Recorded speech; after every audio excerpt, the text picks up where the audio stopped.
So hey guys, welcome back to our channel. आज हम आपसे बात करने वाले हैं एक ऐसे आईपीओ के बारे में जहां पे अगर आपको लिस्टिंग मिल जाए तो चांसेस है कि आपके पैसे 50% बढ़ जाएंगे, यानी चांसेस है कि 1.5 गुना हो जाएंगे। अब जिन लोगों को आईपीओ की वीडियोस पसंद है, जो लोग आईपीओ में रेगुलरली इन्वेस्ट करते हैं, उनको ये बात से समझ आ गया होगा कि मैं बात कर रहा हूं ग्रे मार्केट प्रीमियम की। ग्रे मार्केट प्रीमियम इस आईपीओ का ऑलमोस्ट 52% के आसपास चल रहा है, यानी आपके पैसे 1.5 गुना हो सकते हैं। गारंटी नहीं है, बट चांसेस है आज के दिन, जैसे आज के दिन ग्रे मार्केट प्रीमियम चल रहा है उसके हिसाब से पैसे 1.5 गुना हो सकते हैं। अभी ग्रे मार्केट क्या होती है? ग्रे मार्केट एक ऐसी मार्केट है जहां पे लोग आईपीओ लिस्ट होने से पहले ही उस आईपीओ का अंदाजा लगाने लग जाते हैं कि ये कितने पे लिस्ट हो सकता है, and I would by at that price from you today. मतलब मैं तुम्हारे से आज ही खरीद रहा हूं कि भाई 50 रुपए महंगा दे दे, 100 रुपए की चीज 150 की दे दे, मैं आज खरीद लूंगा और लिस्टिंग पे जो भी मिलेगा मैं ले लूंगा। That means people are expecting कि जो इस आईपीओ का प्राइस है वो 150 रुपए से भी ऊपर होने वाला है। अभी 150 रुपए नहीं है, एग्जैक्टली 150% की बात हो रही है। ग्रे मार्केट प्रीमियम सुन के हो सकता है आप बहुत खुश हो गए होंगे। जो आईपीओ की हम बात करने वाले हैं इस वीडियो में वो होने वाला है मनबा फाइनेंस लिमिटेड। मनबा फाइनेंस की डिटेल में हम बात करेंगे, जीरो से लेके एंड तक सारी बातें करेंगे कि ये करती क्या है, कंपनी के फाइनेंशियल्स कैसे हैं, क्या इसमें आपको इन्वेस्ट करना चाहिए, और अगर इन्वेस्ट करना चाहिए तो क्या क्या देख के इन्वेस्ट करना चाहिए, लॉन्ग टर्म या शॉर्ट टर्म, क्या आपको हराइजन होना चाहिए। So let's get started. सबसे पहले हम बात कर रहे हैं मनबा फाइनेंस लिमिटेड के बारे में। तो मनबा फाइनेंस करती क्या है? मनबा finance is an NBFC, non banking financial company. Non banking financial company क्या होती है? ऐसी कंपनीज जो फाइनेंशियल सॉल्यूशन प्रोवाइड करती हैं। कौन सी चीजों को? हो सकता है वो लोन दे न्यू 2 व्हीलर्स को, या 3 व्हीलर्स को, या इलेक्ट्रिक व्हीलर्स को, या इलेक्ट्रिक 3 व्हीलर्स को। 2 wheelers 3 wheelers, may be electric, may be normal, may be new, may be used. ये इन सब ऑटोमोबाइल्स के फाइनेंस को संभालती है, मतलब उनके लिए लोन प्रोवाइड करती है।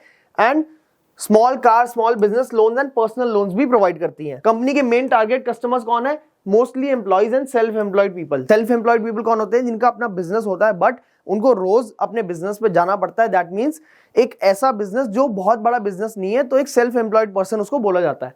तो ये लोग टाइप के लोग इनके मेन टारगेट है। The company tailors its offering to each of these customers categories and creates customize programs. मतलब कस्टमाइज प्रोग्राम बनाती है डिपेंडिंग की कैसा कस्टमर है उसके हिसाब से उसके लिए लोन डिजाइन करती है। The company typically finances up to 85% of the purchase price.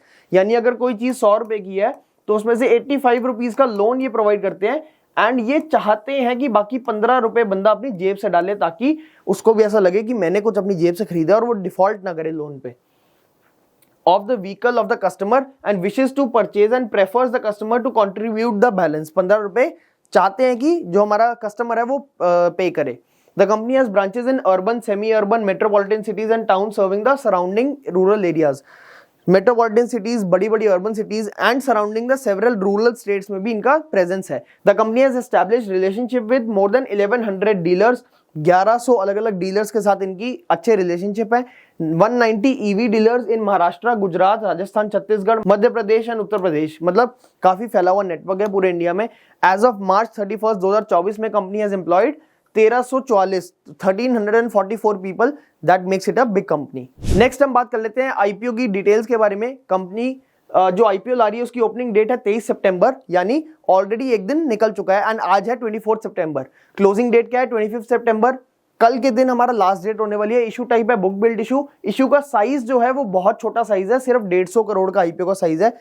150 crore for an IPO is a very small size. तो चांसेस ये हैं कि आपको अलॉटमेंट शायद ना मिले। इसके लिए आपको क्या करना पड़ेगा? अलग अलग डीमैट से आपको अलग अलग नाम से, जैसे मम्मी के नाम से, पापा के नाम से, भाई के नाम से, बहन के नाम से, फ्रेंड्स के नाम से, मतलब अलग अलग डीमैट के नाम से आपको अप्लाई करना पड़ेगा। एंड अगर आपके पास अलग अलग डीमैट नहीं है तो आप ओपनिंग लिंक्स आपको डिस्क्रिप्शन में मिल जाएंगे, वहां से जाके अकाउंट्स ओपन करा सकते हैं। उससे क्या होगा? आपके chances of getting the IPO allotment वो बढ़ जाएंगे। 150 करोड़ का आईपीओ है। All of it is a fresh issue, मतलब सारा का सारा कंपनी के पास जा रहा है, कंपनी की ग्रोथ के लिए जा रहा है। आगे हम वही बात करेंगे कि कंपनी का ऑब्जेक्टिव क्या है पैसे उठाने का।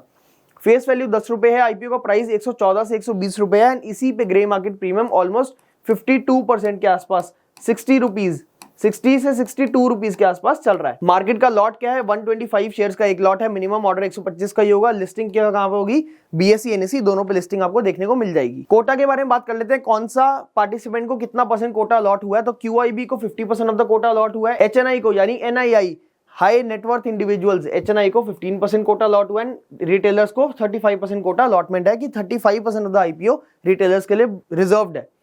देन आईपीओ की शेड्यूल के बारे में हम ऑलरेडी बात कर चुके हैं।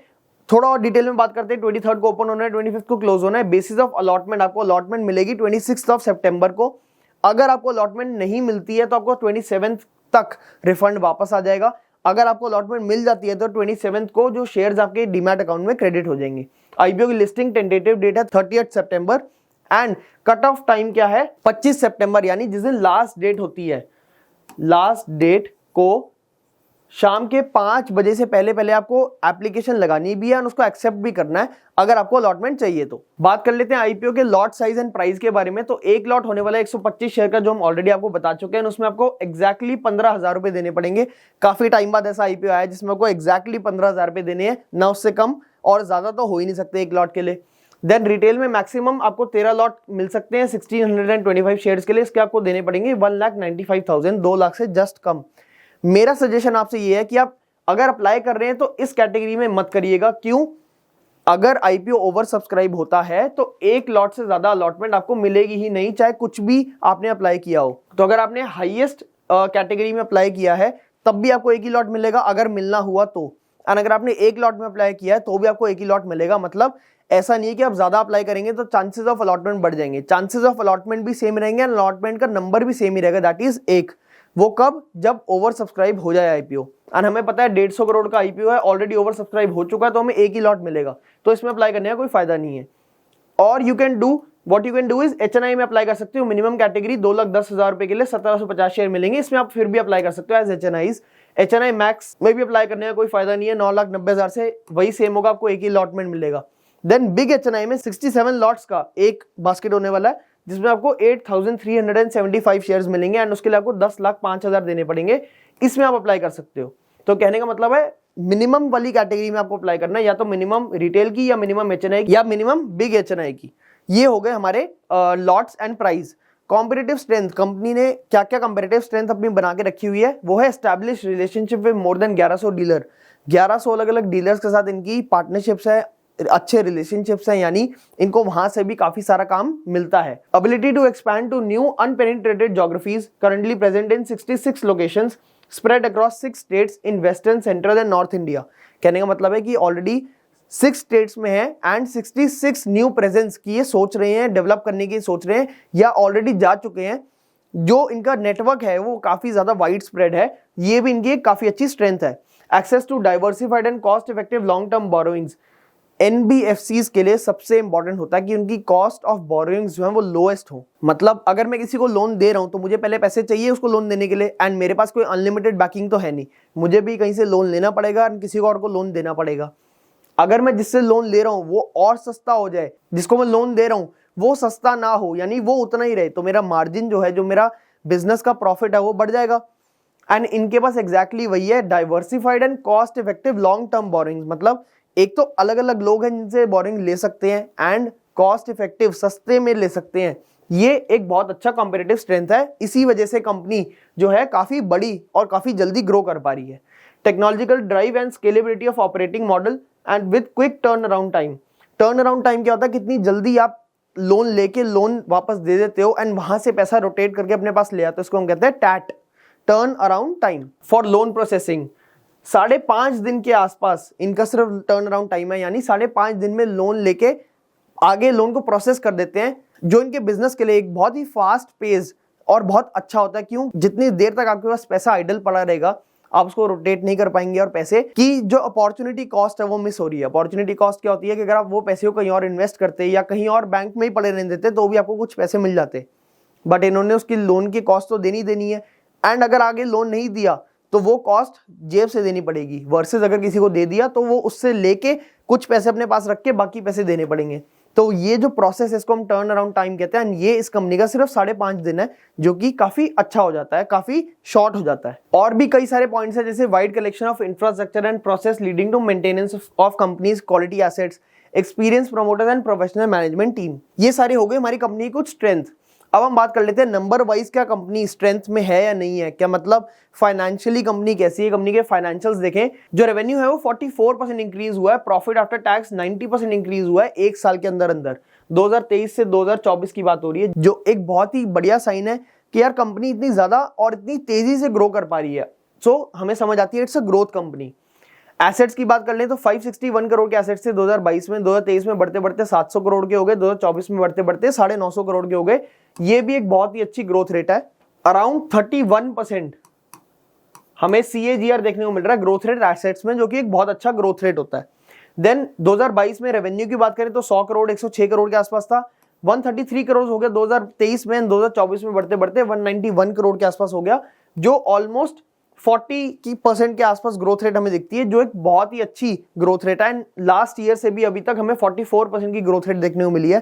That means company revenue wise भी, एसेट वाइज भी एंड प्रॉफिट आफ्टर टैक्स भी अगर आप देखें तो 9.5 करोड़ का 9.74 करोड़ का प्रॉफिट था 2022 में, 16 करोड़ का प्रॉफिट था 2023 में एंड 31 करोड़ का प्रॉफिट था 2024 में।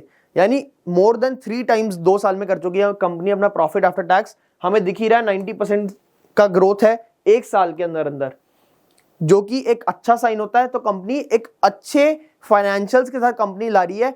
इस आईपीओ में प्रॉब्लम एक ही है, वो है कि आईपीओ का साइज इतना छोटा है कि आपके अलॉटमेंट के चांसेस बहुत ज्यादा कम है। तो आपको अलग अलग डीमैट से जरूर अप्लाई करना पड़ेगा, या फिर आपको बिग एचएनआई में अप्लाई करना होगा, उससे आपके चांसेस ऑफ अलॉटमेंट बहुत ज्यादा बढ़ जाएंगे। नेटवर्थ भी कंपनी की 151 से 168 हो गई है, 200 करोड़ पहुंच चुकी है 2024 में। रिजर्व एंड सरप्लस भी 138 से 155 हो गए, 162, एक अच्छी स्टेडी ग्रोथ है।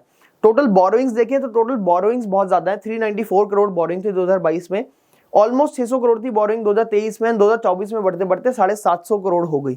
और आप कहेंगे यार इतनी ज्यादा बोरोइंग्स है और आप कह रहे हो कि कंपनी में एक ही प्रॉब्लम है। बिल्कुल, मैं अभी भी यही कहूंगा, कंपनी में एक ही प्रॉब्लम है, वो है कि आईपीओ का साइज छोटा है। क्यों मैंने ऐसा बोला?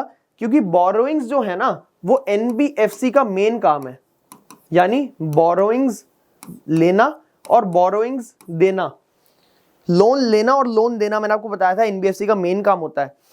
तो लोन अगर बढ़ रहा है दैट मींस ये लोन आगे ज्यादा दे पा रहे हैं, दैट मींस कंपनी का रेवेन्यू बढ़ रहा है, कंपनी एक अच्छे ग्रोथ फेज में है। तो इसको हम नेगेटिव साइन नहीं मानेंगे जब तक कंपनी इंटरेस्ट कवरेज कर पा रही है, यानी अगर उसका इंटरेस्ट आराम से दे पा रही है, 5 से 7 गुना इंटरेस्ट देने का कंपनी के पास दम है आज के दिन, तो लोन कितना भी बढ़ जाए एनबीएफसी में कोई बहुत बड़ी प्रॉब्लम नहीं होती। कुछ की इंडिकेटर्स के बारे में बात करते हैं। हमारा जो रिटर्न ऑन इक्विटी है 21.36% के आसपास है, जो कि एनबीएफसी के लिए एक एक्सीलेंट रिटर्न ऑन इक्विटी है। मोर देन 15-16% अगर आपको रिटर्न ऑन इक्विटी दिखती है एनबीएफसी में, स्पेशली ऐसी कंपनी जिसमें रेवेन्यू की ग्रोथ 44% है, पैट जो प्रॉफिट आफ्टर टैक्स है 90% बढ़ रहा है ईयर ऑन ईयर, उसमें आरओई 21% होना एक एक्सीलेंट पॉइंट है इस कंपनी का। देन हमें दिख रहा है डेट टू इक्विटी 3.75 है। मैंने आपको बताया कि 3.75 डेट टू इक्विटी एनबीएफसी के लिए बहुत ज्यादा नहीं होती, एंड एनबीएफसी अगर ज्यादा डेट ले रही है that is also growth sign for the company. तो एनबीएफसी जैसी कंपनीज में डेट टू इक्विटी भी बहुत ज्यादा ध्यान नहीं देना चाहिए। रिटर्न ऑन नेटवर्थ 15.66 की है, काफी अच्छी है। प्राइस टू बुक वैल्यू भी आपको देखेगी बहुत कम है, जो कि एक अच्छा साइन होता है कि कंपनी ओवर वैल्यूड नहीं दिख रही and company near to its book value दिख रही है, जो कि एक गुड साइन है एनबीएफसी के लिए। प्री आईपीओ का ईपीएस देखेंगे 8 रुपए के आसपास है, पोस्ट आईपीओ का ईपीएस देखेंगे 6 रुपए के आसपास है, बहुत ज्यादा फर्क नहीं पड़ रहा, तो it's okay. PE price to earning, कितने रुपए आप दे रहे हो 1 रुपए कमाने के लिए, ये आप जनरली फाइनेंशियल कंपनीज में नहीं देखते, बट कंपैरिजन के लिए हम इसको देख सकते हैं। 14 रुपए का था प्री आईपीओ, 19 रुपीज के आसपास हो गया हमारा post IPO PE for this Manba finance NBFC group. बहुत ज्यादा कह सकते हैं कि एक बहुत ओवर वैल्यूड नहीं है पर अंडर वैल्यूड भी नहीं है, ठीक ठाक फेयर वैल्यूएशन में कंपनी ने हमारे लिए कुछ लिस्टिंग स्कोप भी छोड़ा है। चलते हैं कुछ नेक्स्ट पॉइंट पे। तो जैसे मैंने आपको बोला था कि पीई जस्ट फॉर कंपैरिजन हम देख सकते हैं, एंड पेयर कंपैरिजन पे हम देखते हैं बेड फाइनेंस लिमिटेड जो उसका पीई 13 के आसपास चल रहा है, अरमान फाइनेंशियल सर्विसेज का 8 रुपए के आसपास चल रहा है, एंड मास फाइनेंशियल सर्विसेज जो कि काफी ज्यादा बड़ी कंपनी है उसका 18 के आसपास चल रहा है, जो कि इतना प्रीमियम कमांड कर सकती है। क्यों? क्योंकि it has proven it's record कि लंबे समय में कंपनी अच्छे तरीके से परफॉर्म कर पा रही है, एंड हमारी कंपनी का भी कुछ इसके आसपास ही चल रहा है, तो एक फेयर वैल्यूड कंपनी है एंड थोड़ा बहुत लिस्टिंग स्कोप भी हमारे पास है।